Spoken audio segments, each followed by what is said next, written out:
C'est Parfait. parti, à toi la main. Yes. Juste pour vous expliquer un peu la petite histoire de Wadi avant de rentrer dans le détail, moi je suis associé avec Mathilde, qui est une franco-chinoise qui travaille depuis une dizaine d'années sur le projet. Elle a vécu dans une usine pour industrialiser des systèmes de rebouclage complet de l'eau, qui sont des stations en fait, où en gros elle permettait à des maisons d'être complètement autonomes grâce aux eaux grises. Par exemple, sur une tiny house, on amène 300 litres. Tous les mois, il faut changer 30 litres. Mais en dehors de l'eau qu'on boit, ça permet d'alimenter des douches et tout le reste de la vie, quoi. Ça tournait en boucle là-dessus. Voilà, elle a équipé du Paris-Dakar, des hôtels un peu partout. Donc, elle a été hyper motivée sur ce projet-là. Moi, j'ai été sensibilisé par un petit trauma sur l'eau, un petit traumatisme sur l'eau enfin, pendant les sécheresses des 2 dernières années où j'habite en Provence et en fait, ça a été hyper violent et notamment mon village qui veut dire eau en provençal, le nom, ça veut dire eau en provençal. Toutes les sources ont arrêté de couler en fait, notamment celle qui est 200 mètres au-dessus de la maison et je trouve que c'est assez traumatisant.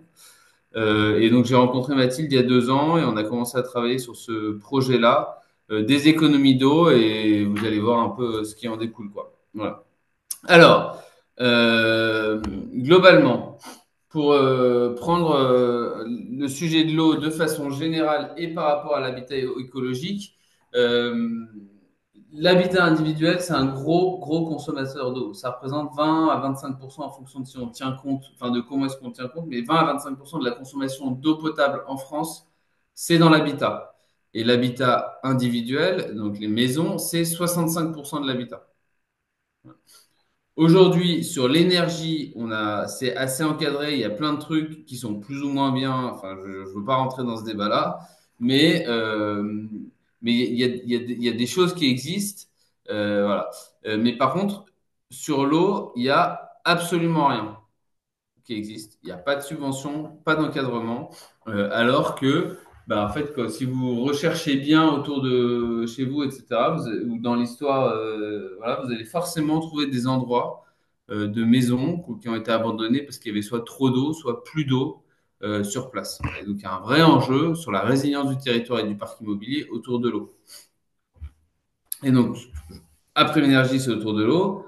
Déjà, le premier point, c'est que en France, on pense qu'on a plein d'eau, etc., mais c'est déjà une ressource en sursis. Si je prends un peu le détail, il y a déjà 30% de la France qui a subi des restrictions d'usage, dont des dizaines, voire des centaines de communes qui ont été approvisionnées avec des camions-citernes pendant des jours, des semaines ou des mois sur les dernières années. Euh, le coût de l'eau, il est prévu qu'il augmente de l'ordre de 50% d'ici à 2030, voire encore plus après, pour plein de raisons, mais notamment la pénurie. Après, il y a aussi des sujets de traitement qui doivent augmenter parce que il y a des problèmes de pollution des nappes, etc. Euh, mais donc, le fait que le prix va augmenter, c'est que ça va commencer à devenir un budget qu'on regarde un peu plus précisément. Le dernier point sur les ressources, c'est que les tensions sociales ont déjà commencé. Si on regarde bien, bah, il y a quand même pas mal de grosses manifestations écologiques des dernières années qui sont liées au sujet de l'eau. Et les plus récentes, c'est Sainte-Soline, qui sont un sujet de bah, comment est-ce qu'on partage la ressource commune qui est dans la nappe phréatique entre l'agriculteur, l'habitat, etc. Et malgré le fait que ce soit une ressource en sursis, et pour lequel bah, en fait, il faut commencer à anticiper le fait que ça va baisser et qu'il y en aura de moins en moins, et ben en fait, jusqu'à il n'y a pas très longtemps, dans l'habitat, il y a un fonctionnement absurde sur l'eau. C'est-à-dire que c'est 20% de la consommation d'eau potable en France, et pour autant, on arrose et on tire nos chasses d'eau avec de l'eau potable. Alors que, bah, globalement, 60% des eaux grises, donc des eaux qu'on récupère chez soi et qu'on utilise chez soi, elles sont hyper faciles à traiter suffisamment pour les réutiliser soit dans les chasses d'eau, soit dans l'arrosage. Je vous ai mis à droite un petit ordre de grandeur sur ce qu'on consomme comment dans une maison, mais globalement, il faut que vous ayez en tête que en moyenne en France, un adulte, ça consomme 150 litres par jour. Ça fait 50 mètres cubes par an. Un mètre cube, pour que vous ayez, c'est les récupérateurs de 1 mètre sur 1 mètre là, qu'on trouve dans les collines, là, parce que les chasseurs les utilisent pas mal. Donc on en consomme 50 par jour dans notre habitat. 40% c'est douche et bain, 20% c'est WC, Après, 12% lave-linge, 10% vaisselle, 6% voiture-jardin, 6% cuisine, et il y a moins de 1% de ce qu'on consomme qui relève de l'alimentation, de l'eau potable qu'on boit. Jusqu'à maintenant, toute l'eau qu'on utilisait dans la maison, il fallait qu'elle soit potable. Donc, pas de réutilisation dans l'habitat, mais d'ailleurs, il n'y avait pas non plus de réutilisation dans l'agriculture et dans l'industrie. Et le plan eau, qui a été publié par le dernier gouvernement en mars 2023 de mémoire, il disait, bah, en fait, ça marche pas, on peut plus faire comme ça, considérer que l'eau potable, c'est une ressource infinie, il faut qu'on réutilise. Voilà. Donc, ils ont lancé des plans pour la réutilisation de l'agriculture, dans l'industrie, et finalement, dans l'habitat, et ça a été validé par le Conseil d'État au mois de mai 2024, signé en juillet et ensuite mis en application à partir de septembre. Et je vais rentrer dans le détail, mais globalement, ce que ça fait pour l'habitat, ce décret, c'est que ça autorise l'utilisation d'eau non potable, mais que je vais qualifier après, pour des usages qui sont les chasses d'eau, l'arrosage, l'entretien extérieur, le lave-linge. Il faut que ces eaux, en fonction de la source, globalement, il faut qu'elles soient contrôlées régulièrement, qu'on soit capable de vérifier que le système fonctionne bien et que ces eaux, elles soient traitées et désinfectées. Et donc, en fait, ce décret, il définit un nouveau type, enfin, un type d'eau qu'on va appeler les eaux impropres à la consommation humaine. Pour vous expliquer la différence avec l'eau potable, c'est une soixantaine de critères physico-chimiques. Voilà. Donc la présence de polluants, le pH, enfin voilà, la présence de micro-organismes, le niveau de désinfection, tout ça. C'est une soixantaine de critères physico-chimiques. Ça, c'est un premier plan. Et après, il y a un deuxième volet qui est le volet de contrôle, suivi administratif, etc., qui fait que, en fait, quand bien même vous seriez capable de produire une eau qui répond à ces 60 critères de qualité, si vous n'avez pas en place tous les dispositifs de suivi, de contrôle, etc., bah, c'est pas considéré comme de l'eau potable. Voilà. Euh, et donc, ils définissent un nouveau type d'eau là dans l'habitat qui s'appelle l'eau impropre à la consommation humaine, qui peut venir de plusieurs sources. Soit c'est des eaux grises traitées. Donc, les eaux grises, c'est les eaux que vous utilisez chez vous, toutes sauf ce qui sort des chasses d'eau. Ça, c'est des eaux noires, parce qu'il y a une concentration importante de matière fécale. Voilà, donc vous avez le droit, donc les eaux grises traitées, à condition qu'elles soient nettoyées et désinfectées, donc parfaitement transparentes, parfaitement désinfectées. Les eaux de pluie que vous récupérez ou les eaux de forage et eaux de source. Vous avez le droit de les utiliser dans la chasse d'eau, dans l'arrosage et l'entretien extérieur et dans le lave-linge et potager. J'ai mis expérimentation, c'est-à-dire qu'en fait, aujourd'hui, les gens qui changent la réglementation, ils disent, eh ben, en fait, il faut qu'on essaye. Donc, ils ont dit, on autorise ça, mais peut-être on se réserve la possibilité de l'interdire dans les potagers et les lave-linges d'ici 4-5 ans si on se rend compte qu'il y a trop de contamination. Parce que l'enjeu de l'eau, c'est que pourquoi est-ce qu'on mettait que de l'eau potable avant? Parce qu'avant, l'eau, c'était géré par le ministère de la Santé. Le ministère de la Santé, il a peur que l'eau, que les gens se contaminent à cause de l'eau. Et maintenant, bah, depuis les sécheresses, le ministère de l'Environnement a commencé à rentrer dans la danse et à dire, bah, en fait, c'est aussi une ressource qu'il faut préserver, donc on va faire attention à ça. Voilà. Donc, voilà ce que vous avez le droit de faire. Et les obligations et les limites, on va dire, du décret ou de la réglementation, c'est pas de bouclage, c'est-à-dire que vous n'avez pas le droit d'utiliser les eaux des douches, de les réutiliser dans les douches. Donc les douches circulaires, par exemple, si on prend la stricte réglementation, c'est pas vraiment autorisé. Euh, Vous n'avez pas le droit de réutiliser les eaux des lave-linges dans les lave-linges. En gros, pas de bouclage. À chaque fois que vous réutilisez l'eau, vous avez le droit de la réutiliser, mais il faut que ce soit pour des usages dégradés de case en case, quoi. Si vous réutilisez les eaux grises, il faut faire une déclaration en préfecture. Et il y a des conseils de maintenance et de contrôle, mais pour lesquels il n'y a pas de registre ou pas de suivi exigé par la réglementation, en tout cas dans l'habitat individuel. Et les eaux brutes naturelles, donc c'est les eaux de pluie que vous récupérez ou les eaux de forage, là pour le coup, les obligations, elles sont très restreintes. Donc, du coup, si vous voulez mettre en place des systèmes d'économie d'eau parce que pour vous c'est important ou que vous avez des contraintes sur votre habitat et que bah, en fait vous voulez arrêter de gâcher de l'eau au niveau de l'habitat, il y a plusieurs choses, plusieurs types de dispositifs que vous pouvez mettre en place. Alors, le premier que j'ai pas cité là, mais qui est important, et pour vous donner un ordre d'idée, à l'échelle du réseau France, il y a 20% de notre consommation, c'est les fuites. Donc, le premier sujet que j'ai pas mis là sur mon slide, c'est juste la recherche de fuites, déjà. Ensuite, avant le décret, les seuls trucs que vous pouviez faire ou utiliser, c'était arroser de façon économe, donc soit avec, en mettant en place des systèmes de goutte à goutte ou juste bah, en vous contraignant, quoi, en vous limitant. Et vous pouviez mettre en place les systèmes de réducteurs de débit, de pommeaux de douche. Voilà. Et puis après, il y avait tout ce qu'on pouvait faire de manuel ou de, bah, quand vous faites couler l'eau de la douche au début en attendant qu'elle chauffe, récupérer des bassines et puis ensuite aller les mettre dans les chaises d'eau ou l'arrosage. Mais ça, c'est pas hyper pratique. Et c'est pas parce que vous le faites que votre conjoint il le fait, que vos enfants le font ou que vos invités vont le faire aussi, quoi. Donc ça crée pas une maison économe, ça crée des habitudes économes en eau, quoi. Et donc, on est de l'impact de ces dispositifs-là, chasse d'eau économe, pommeau de douche, etc. Il est de l'ordre de 10-20% max, quoi. On va réussir à réduire, on va pas réussir à diviser par deux. Depuis le décret, vous avez beaucoup plus le droit, vous avez le droit d'utiliser les récupérateurs d'eau de pluie et les recycleurs de grise pour aller attaquer donc des portions qui, à l'échelle de la France, représentent 40% de la consommation, mais à l'échelle de maisons sur lesquelles on arrose, ça représente encore plus, quoi. Et alors du coup, bah, pour vous, la réflexion que vous allez mettre en œuvre, c'est une réflexion qui doit intégrer bah, vos critères de décision et vos critères de choix, etc. Et donc, parmi vos critères de choix, une des questions que vous pouvez vous poser, c'est est-ce que pour vous, c'est important de respecter la réglementation? Voilà. Parce que vous pourriez typiquement juste prendre l'eau de la douche, la remettre dans la chasse d'eau moyennant un système de pompe. Bon. La réglementation, ça peut être un truc qui rentre en compte et auquel cas, bah, faut réfléchir un peu en connaissance de cause, quoi. Le deuxième point, c'est le budget.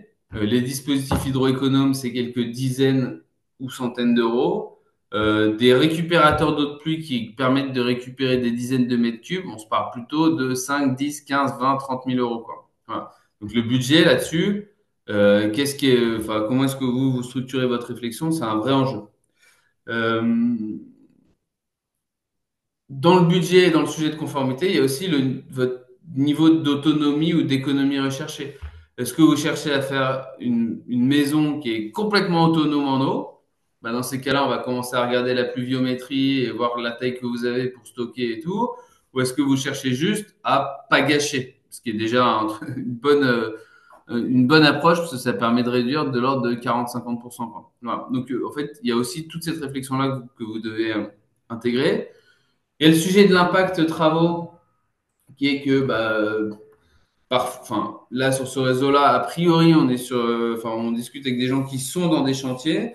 Nous, on a des prospects qui ont, en fait, ou des clients qui ont fini leur maison, mais qui intègrent des dispositifs de recyclage d'eau grise à la fin, qui ont réfléchi à des dispositifs d'eau de pluie, mais en fait, vu qu'ils avaient terminé leur terrain, leur terrassement, etc., ils voulaient pas recreuser, par exemple.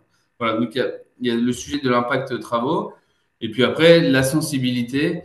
Ça, c'est quoi le sujet de la sensibilité? C'est plus le sujet de vous dire, ben, euh, les eaux de pluie, c'est des eaux dont on perçoit assez facilement qu'elles soient propres et qu'on va pouvoir les mettre dans la chasse d'eau. Il y a une autre solution, par exemple, avant de recycler ou de réutiliser les eaux de pluie dans les chasses d'eau, c'est les toilettes sèches. Et donc là, bah, est-ce que psychologiquement, vous êtes prêt à avoir des toilettes sèches chez vous? Ça, c'est des sujets de sensibilité. Il n'y a pas de bonne ou de mauvaise réponse. L'idée, c'est plus de savoir ce que vous voulez avoir chez vous. Voilà. Et c'est pareil sur les eaux grises. Nous, les eaux, enfin, le décret et ce que nous on fait, c'est des eaux issues d'eau potable que vous avez utilisées dans la douche, donc quasiment pas contaminées, et ensuite après, ben, on les traite, elles sont nettoyées, désinfectées.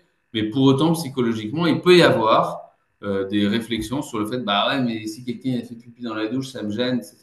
Et ça, moi, c'est pas à moi de juger de ce que vous voulez installer chez vous, etc.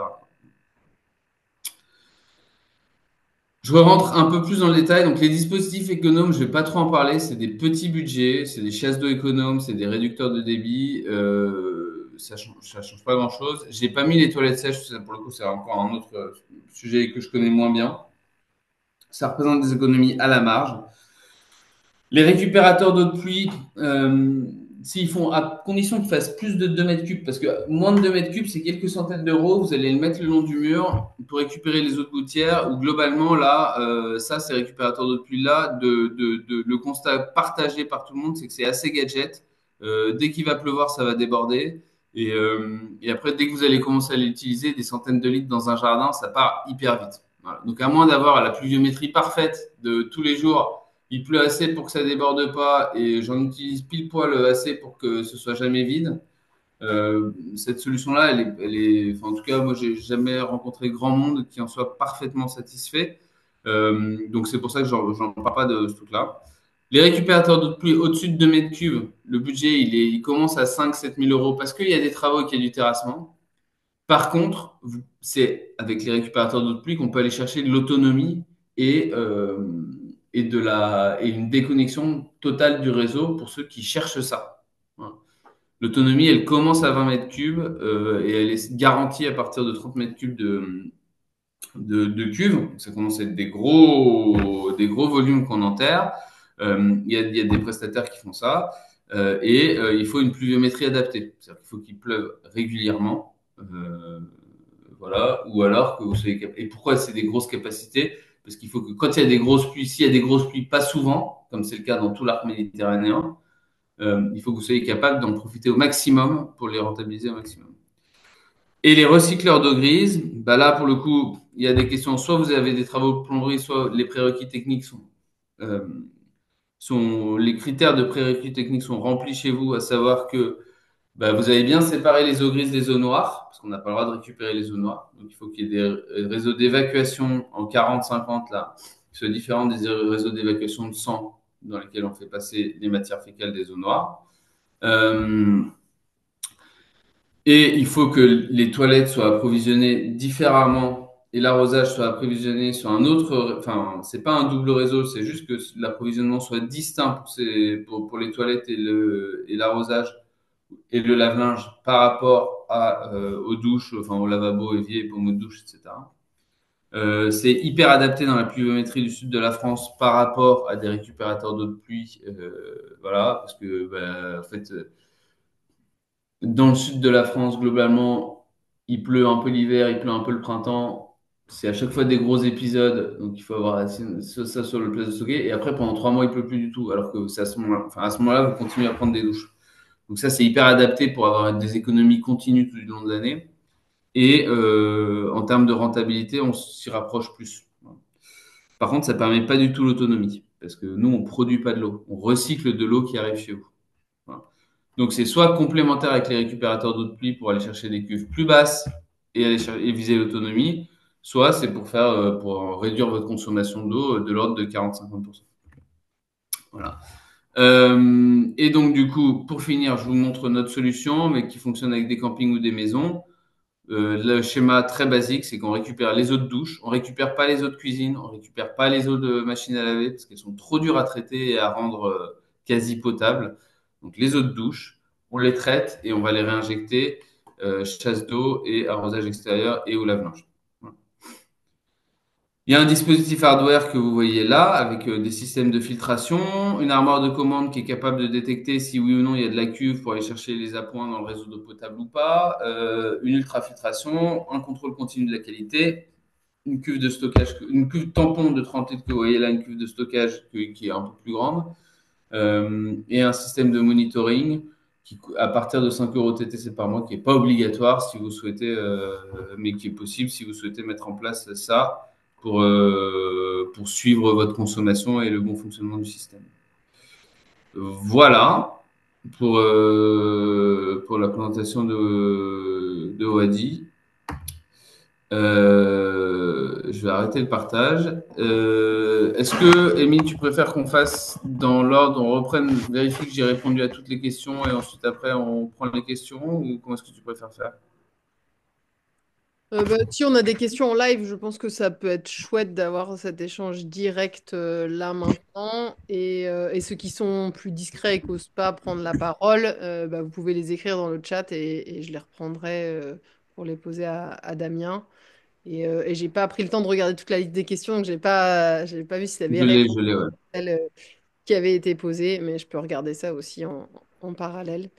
Euh, En tout cas, moi, j'ai vu un témoignage de Materne qui dit qu'il consomme que 10 mètres cubes. Materne, c'est un de nos organisateurs de chantier depuis bien longtemps et qui est très, très souvent dans les rendez-vous des pros. Et donc effectivement, il y a des personnes il y a le standard de la consommation classique d'un Français moyen, et puis il y a toutes celles et ceux qui font déjà plein d'efforts. Donc, Materne, je t'ai proposé de l'écrire, quelles sont les solutions que toi tu utilises pour réduire ta conso, et peut-être que tu pourras aussi prendre la parole pour en parler. Euh, donc voilà, je vais regarder s'il y a déjà des questions dans le chat. Tac, tac, tac. Donc pour l'instant, non. Mais est-ce qu'il y a quelqu'un Ok. qui veut prendre la parole? En tout cas, en attendant que quelqu'un ose prendre la parole, il y a Jean-Pierre qui a posé une première question, qui parle, lui, là, d'énergie grise. Quel est le bilan par rapport à des systèmes collectifs? Qu'est-ce que tu entends par des systèmes collectifs? Peut-être que ça te parle, toi, Damien, système collectif? Et l'énergie grise, L'énergie grise, c'est l'énergie qu'il a fallu pour produire votre outil. Enfin, l'énergie grise dans le bâtiment, c'est l'énergie qu'il faut pour produire les briques ou le parpaing ou voilà. D'accord. Ok. Et après, on consomme moins d'énergie à la fin en faisant la maison écologique, mais s'il a fallu mettre des matériaux qui demandent beaucoup d'énergie pour les faire, finalement, le bilan, il n'est pas si Oui. bon. Donc là, c'est quelqu'un qui revient sur le sujet de l'énergie, alors que toi, ton sujet de prédilection, c'est l'eau. Mais, Oui, alors là pour le coup, enfin moi j'ai pas forcément j'ai pas de réponse chiffrée. Mais en fait les grandes comparaisons à avoir en tête, c'est que euh, la difficulté de l'eau, en fait c'est pas qu'il y en ait, de l'eau il y en a. Voilà. La difficulté de l'eau, c'est qu'il y ait la bonne qualité et la bonne quantité au bon endroit au bon moment. Et donc en fait, si je prends l'exemple des villages autour de chez moi pendant les étés 2022 et 2023. Globalement, en fait, le concessionnaire, le gars qui gérait la régie d'eau en collectif, il avait un vrai problème. Tous les jours, il se posait la question de savoir s'il allait devoir fermer l'eau du robinet. Voilà. Et donc là, collectif, pas collectif, en fait, je ne sais pas ce qui marche. Je sais juste que le territoire et l'habitat auraient été plus résilients si tout le monde recyclait ses eaux grises localement, quoi. Voilà. Pour les immeubles en collectif, il y a des. Alors, pour les immeubles en collectif, le gros enjeu, c'est un enjeu de plomberie, de bien séparer les réseaux, ce qui n'est pas forcément le cas en général. Et l'autre sujet sur les immeubles en collectif, c'est qu'en général, les gens n'ont pas accès à leurs factures individualisées. Tout est un peu noyé dans les charges, donc on ne se rend pas forcément compte de sa consommation directe. Et après, par contre, il y a des systèmes. Nous, notre système, on peut le monter à l'échelle jusqu'à 6-7 apparts. Et puis après, au-delà, il y a d'autres solutions qui marchent bien aussi, quoi. Voilà. Et donc, si jamais il y a des gens qui sont intéressés, je pourrais leur faire suivre les contacts de ces gens-là, quoi.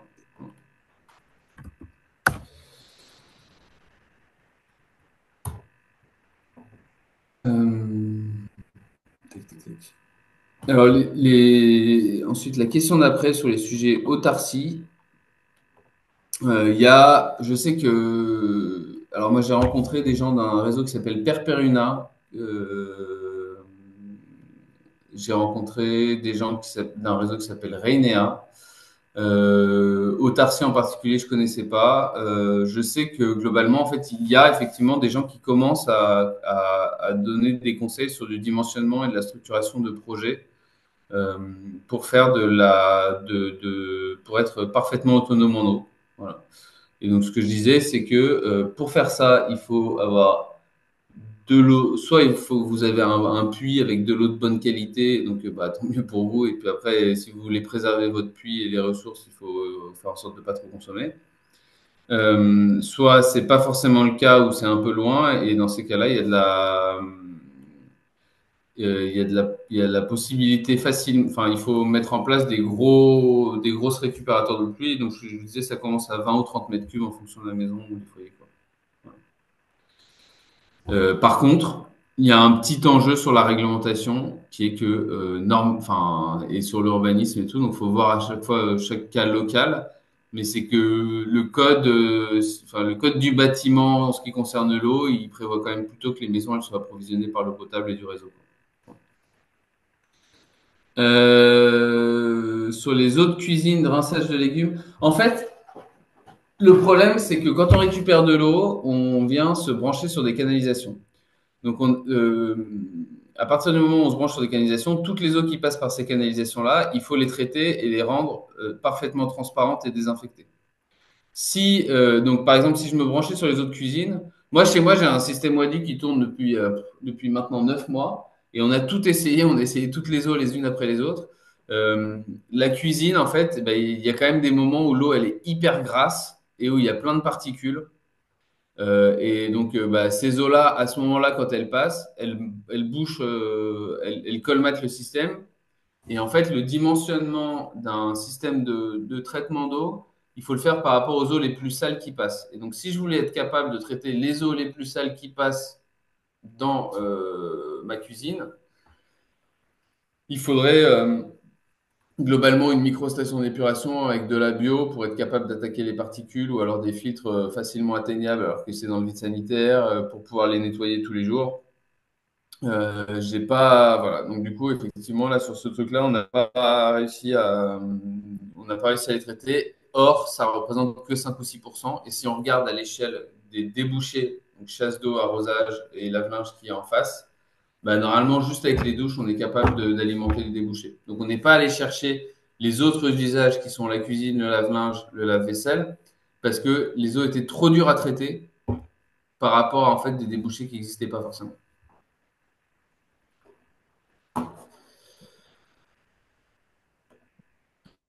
Euh, je regarde juste les questions qu'il y avait.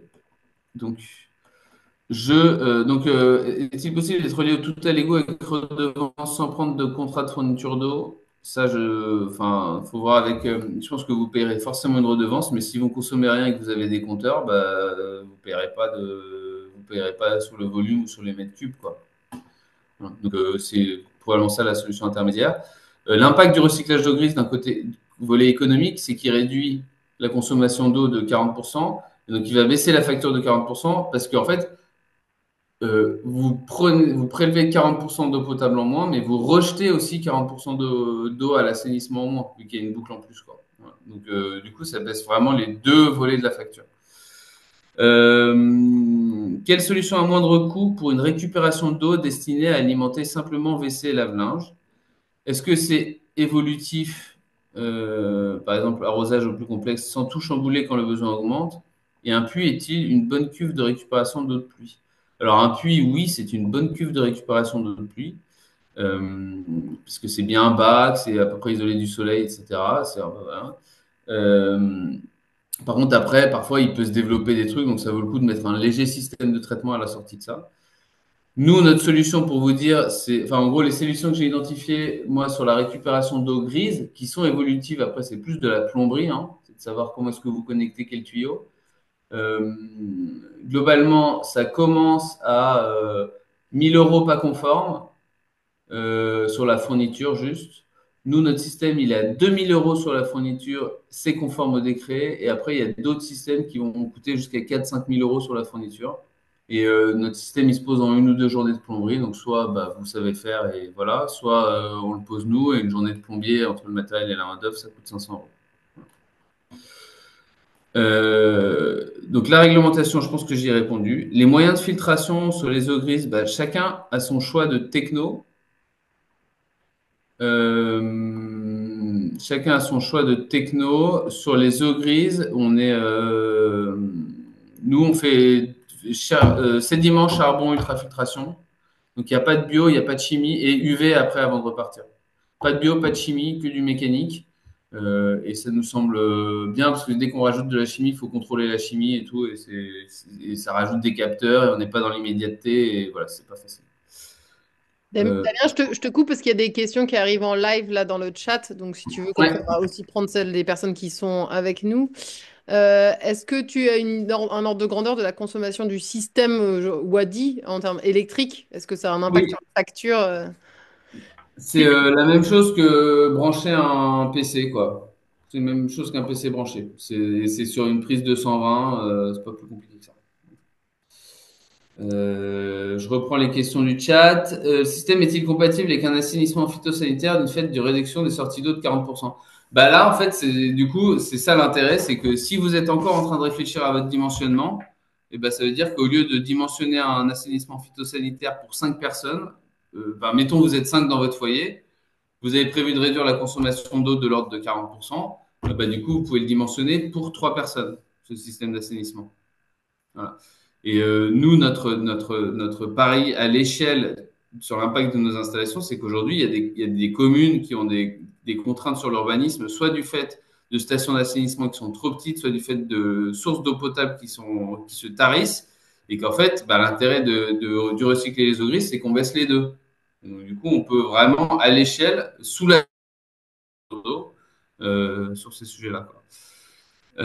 Une étude, habitat de 40 mètres carrés, deux adultes, des toilettes sèches, une douche par jour. Bah ça, moi, enfin là pour le coup, si vous m'envoyez un mail, je pourrais vous dire un peu combien ça marche, etc. Le système qu'il vous faut, c'est pas forcément du recyclage d'eau grise si vous avez déjà des toilettes sèches. Voilà.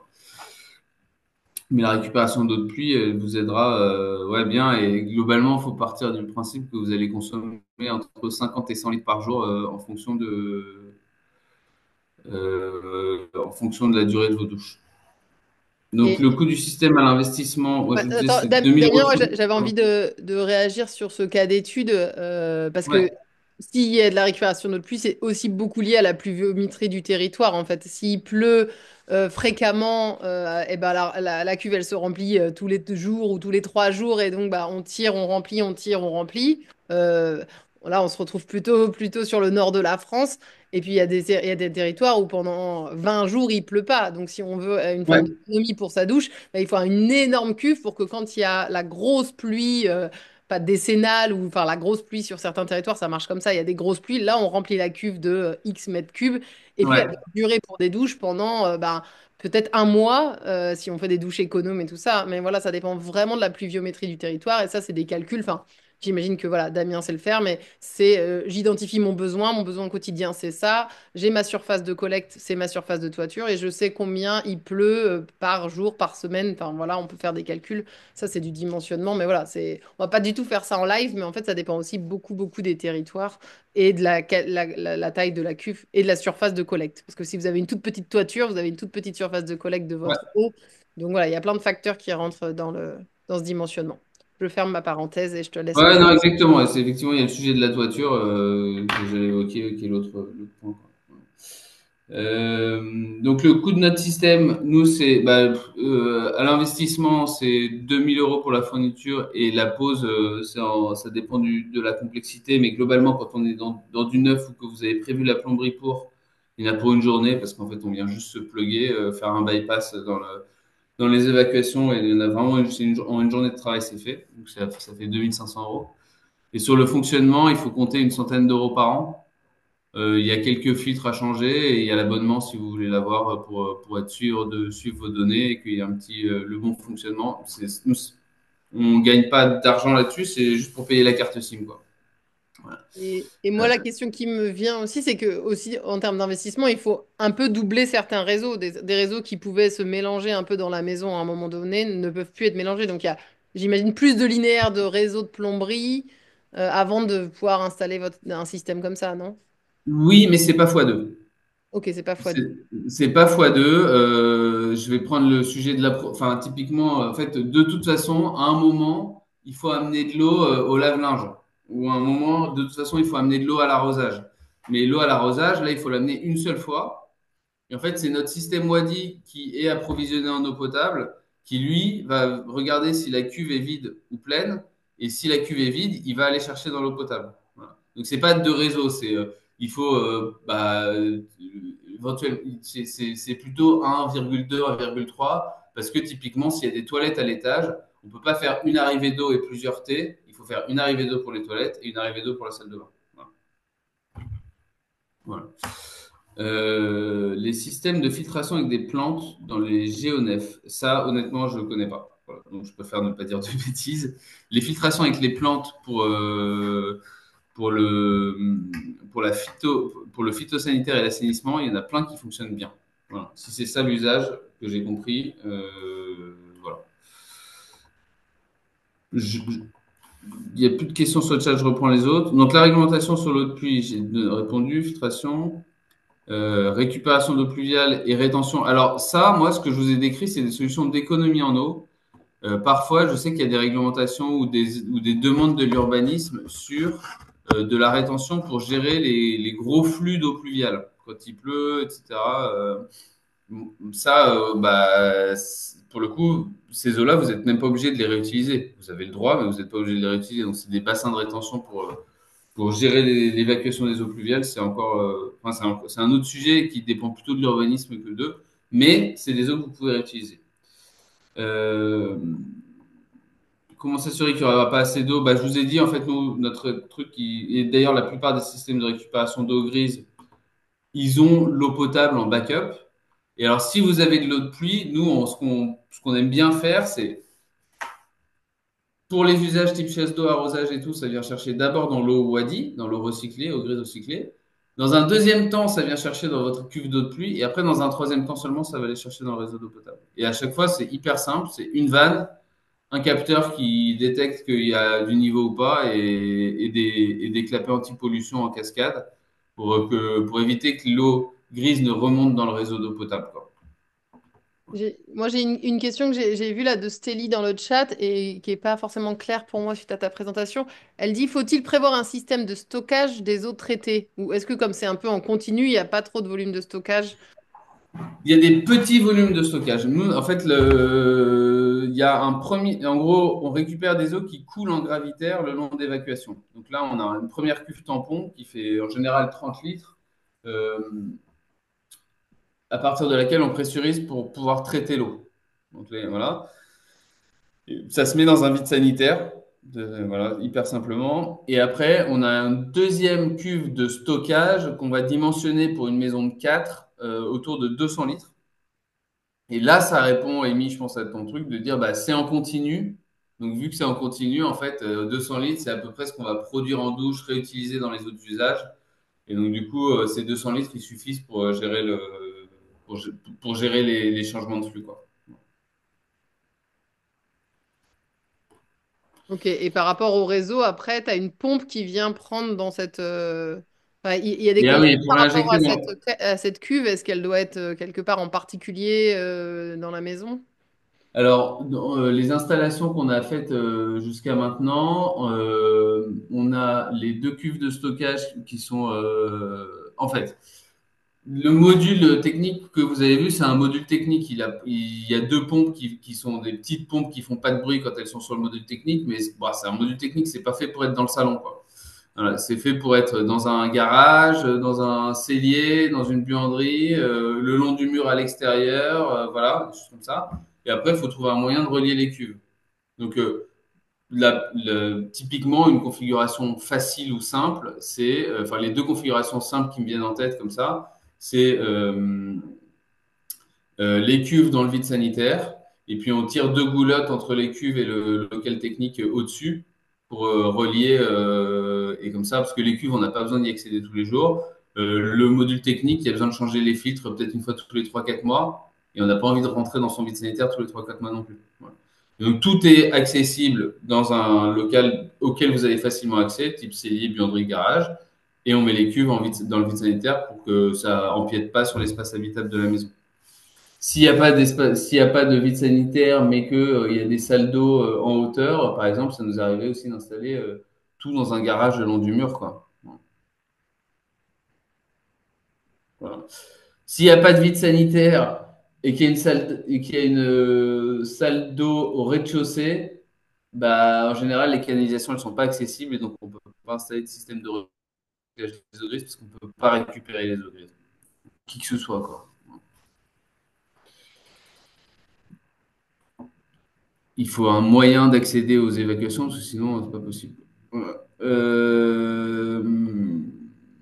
Donc, installation simple pour récupérer l'eau et la réutiliser dans les toilettes. Bah, nous, a priori, c'est une solution. Il y a aussi des gens qui font des systèmes encore plus simples, mais encore plus simples, c'est pas conforme à la réglementation.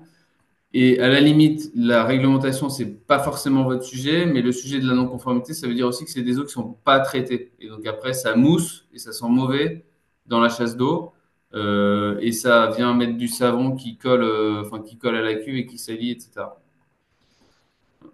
Le remplacement de la composition des filtres, bah, sédiments charbon, vous pouvez les trouver chez Bricorama. Nous, on les vendra aussi. Ça coûte 10 euros pièce en moyenne.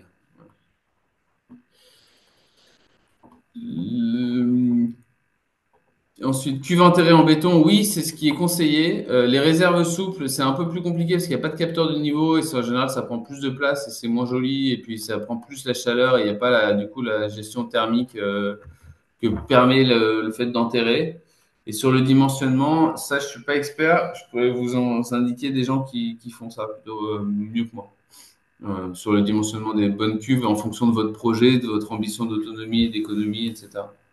Et par contre, les budgets, bah, des cuves enterrées, ça commence à juste sur la fourniture 5 000 euros parce que et après sans compter les travaux de terrassement et tout. Est-ce possible de récupérer de l'eau de pluie, de la filtrer pour la boire et dans quel matériau il faut mettre le récupérateur d'eau? Oui, c'est possible, mais il y a le sujet réglementaire, on revient dessus, où en fait c'est pas considéré comme de l'eau potable. Dans l'eau de pluie, il y a des microparticules. Votre toit, il n'est pas forcément propre, etc. Donc, il faut bien le traiter. Là encore, enfin, on revient sur des. Je pourrais enfin, les gens qui font du dimensionnement, c'est les mêmes gens qui font du traitement d'eau de pluie. L'eau de pluie, c'est une eau qui est pour le coup la plus propre par rapport à l'eau de nappe, où les nappes elles peuvent être un peu polluées, mais il faut la traiter quand même un peu, ne serait-ce que pour éliminer les saletés que ça va récupérer sur votre toit. Et en général, ce qui est conseillé par les gens qui font ça, c'est plutôt des cuves en béton que du plastique ou autre. Euh, je pense que j'ai répondu à la question d'après. Ensuite, donc la réglementation, j'ai répondu. Sur les autres solutions, donc c'est WC, machine à laver, jardin, oui.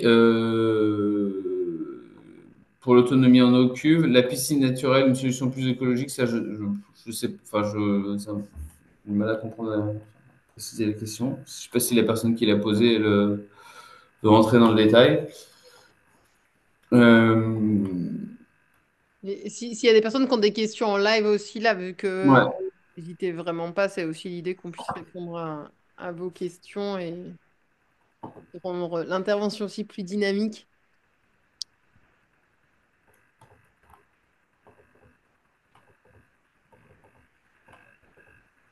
Qu'est-ce qui vous a fait venir à cette visio? Est-ce que c'est pour des projets de clients? Est-ce que c'est pour vous? Est-ce que sur quel territoire vous êtes? Est-ce que c'est parce que voilà, vous êtes sur un territoire de sécheresse? Je ne veux pas forcer la main, hein. Si vous ne vous sentez pas de prendre la parole.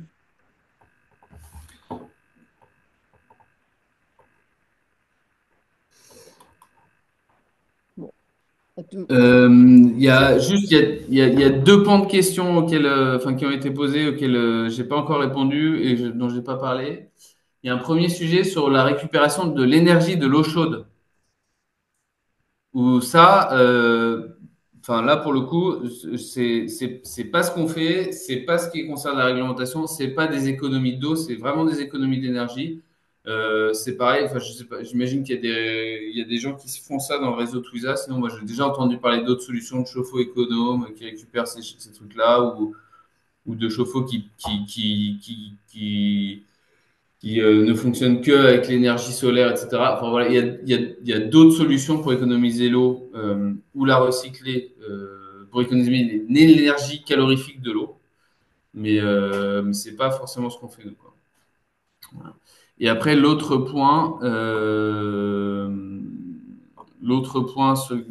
type de question auquel j'ai pas forcément répondu, c'est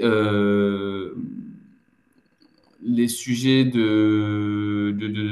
alors ouais, je reprends juste, voilà, je vais regrouper quelques questions qui sont posées. Donc, les douches avec du recyclage, ça, il y a des gens qui font ça. Ça coûte 3 000 € par douche et ça fonctionne bien. C'est dans une zone assez grise sur la réglementation. Voilà. C'est pas très clair. A priori, c'est pas autorisé, mais eux, ils disent que ils s'appuient sur une exception dans le SPA qui fait que ça marche. Donc peut-être que ça marche. La récupération d'eau de pluie, il y a des articles qui circulent sur Internet ou qui ressortent tous les 2 3 mois, comme quoi ça serait interdit, ce stockage, etc. C'est pas vrai. Vous avez le droit de les récupérer, vous avez le droit de les stocker, vous avez le droit de tout ça. Et il n'y a même pas de critères là-dessus, quoi. Voilà. Euh, donc voilà, vous avez le droit. Et après, juste, il y a des sujets de risque sanitaire qui ont été évoqués, soit sur les eaux grises ou les eaux de pluie. Moi, sur les eaux de pluie, je vous conseille quand même de mettre en place un système de traitement. Mais comme ce qui existe facilement, enfin, les trucs, souvent il y a des trucs en 3 étapes avec des filtrations un peu grossières et un bandeau UV, ça suffit sur les eaux de pluie. Et sur les eaux grises, bah, faut juste aller chercher quelqu'un, enfin un partenaire qui propose un système qui désinfecte vraiment, et vous aurez aucun risque de légionellose ou autre.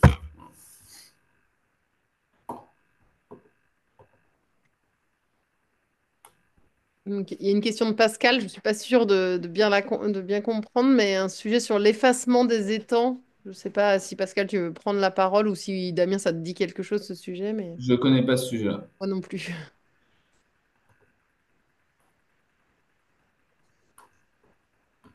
Bon, je ne sais pas si elle est encore dans la... Si, elle est encore dans la pièce. Bon. Pascal, si tu veux prendre ton micro pour nous parler de ce sujet, n'hésite pas. Oui, Et- salut tout le monde. Vous Ouais, m'entendez? on En t'entend. fait, non, c'est parce que je m'apprête avec d'autres personnes à acheter un moulin, un ancien moulin. Et sur place, il y a donc une rivière et il y a des étangs. Je sais que les étangs sont soumis à des réglementations assez précises.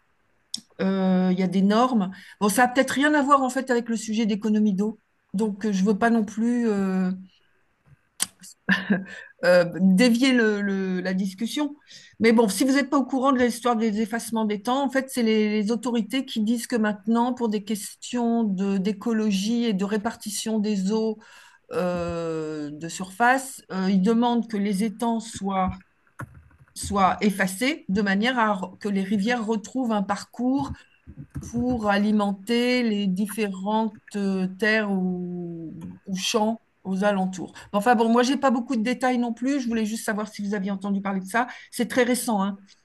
Donc, Ok. bon. Et puis, tout le monde n'a pas un étang dans sa prairie. D'accord. Ben, merci en tout cas. C'est vraiment super intéressant et merci pour tout. Merci, Merci. Pascal. Je vois que certains d'entre vous partagent des liens et tout ça.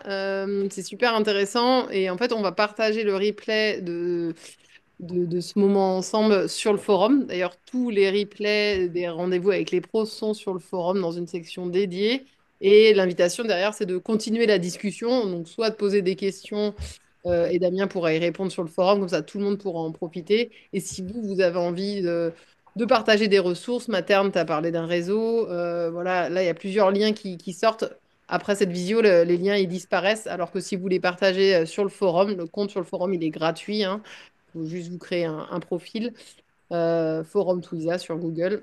Et normalement, on vous enverra aussi le lien à la suite, une fois qu'elle se sera publiée. Mais voilà, n'hésitez pas à continuer la discussion après en désynchronisé sur la toile, quoi. Je prends juste, pardon, c'est Stélie, ouais, je prends juste la parole pour répondre à Pascal sur l'effacement des étangs. Je pense qu'il faut se rapprocher du gestionnaire Grand Cycle. Ça doit être un syndicat sur le territoire, en fait, pour pouvoir avoir des réponses sur ce plan-là. C'est eux qui vont s'occuper de ça. Yes, merci pour le partage, Stélie.